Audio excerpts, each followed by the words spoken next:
I'm Callum, I'm Ray. and we're Ripship. Oh, good question. Why don't you go, since you're the lyricist most of the time? Yeah, I read a lot of sci-fi. I'm into just science and physics and that kind of thing. Big space kid. I studied software engineering and physics, so I kind of computers and space stuff leaks into the lyrics for sure. But I don't know, a lot of kind of old school sci-fi like Asimov, and then Ian Banks is like a really big one for me, like the Culture series and that kind of utopic, crazy space opera kind of stuff. Same here. I love sci-fi movies and books and stuff. We play a lot of D&D, and so a lot of the inspiration comes from there as well. And just recently getting into more like kind of horror and biblical horror and stuff like that, so might see a bit of that trickling in on our future stuff. Well, I have here Aldous Harding's first record, self-titled. Death come pull me underwater.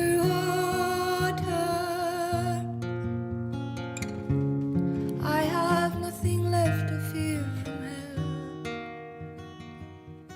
Yeah, for me it had to be like a Kiwi album, I think. I've been listening to this Aldous Harding album a lot. I started with her later albums, but I came back to this one more recently, and I feel like it's so stripped down and I don't know, just really timeless songwriting in this really crazy way. We play a lot of D&D, and I feel like Titus Grown and Titus Alone both feel like songs that could have existed in a fantasy medieval Europe, and I really love it. So, she's so funny, like her live shows as well, because I feel like she's so weird that people try and heckle her, and the way she, like your friend heckling her. I feel like I've seen her be heckled, like I've seen her 4-ish times maybe live, and she always gets heckled, but her responses are always just like so like quintessential Aldous. I don't know how to explain it, just like bizarre. Comedian owns heckler. Yeah. What do you got? Oh yeah, I thought you were gonna go into it a bit deeper, but I've got the Fuzz Club pressing of Polygoned Wonderland by King Gizzard and the Lizard Wizard.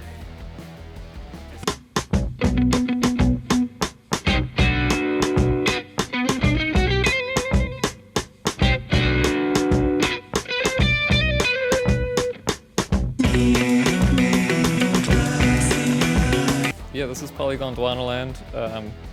Definitely in my top 5 albums ever, maybe even higher. It's just so like dense and layered, so many things happening at the same time, like lyrically and rhythmically especially, and just every time I listen to it I find something new in there. I love dense music like that. I love King Gizzard. I love that they put this album out for free and anyone could press their own one. Fuzz Club did a great job of it. I think this is probably the best sounding pressing of it, so yeah. Sick. There are hundreds. There's like cassettes, there are VHS copies, there are Nintendo cartridge versions of it, just every format. Yeah, no, it's Lots to talk about with that one. It's insanely like generous for one, I guess. Knowing how much money they could have like that other people will be making off of your music, and it's a great album. So like just such a cool idea to give it away for free. I guess that's lyrical inspiration. Whereas like musical inspiration is kind of whatever we're listening to in the moment, which is often just like whatever local band is playing. No, we're calling it there. No, we'll make some more. Yeah. Yeah, I mean, we'll make music together as long as we're together. So we're kind of always writing something. But I mean, yeah, we have maybe one song idea for album number 3. So it'll take a while. There's nothing like locked and loaded yet, I'll say. Okay. Yeah. lots of ideas, currently no music.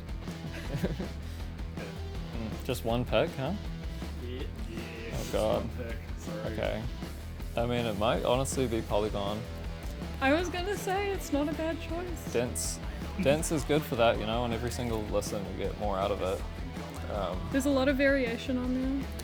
There are movies that I can watch over and over and over without getting sick of, I think, but I don't want to be stuck without music. yeah. I think I have my answer, and I think it's the Yellow Submarine movie, the Beatles.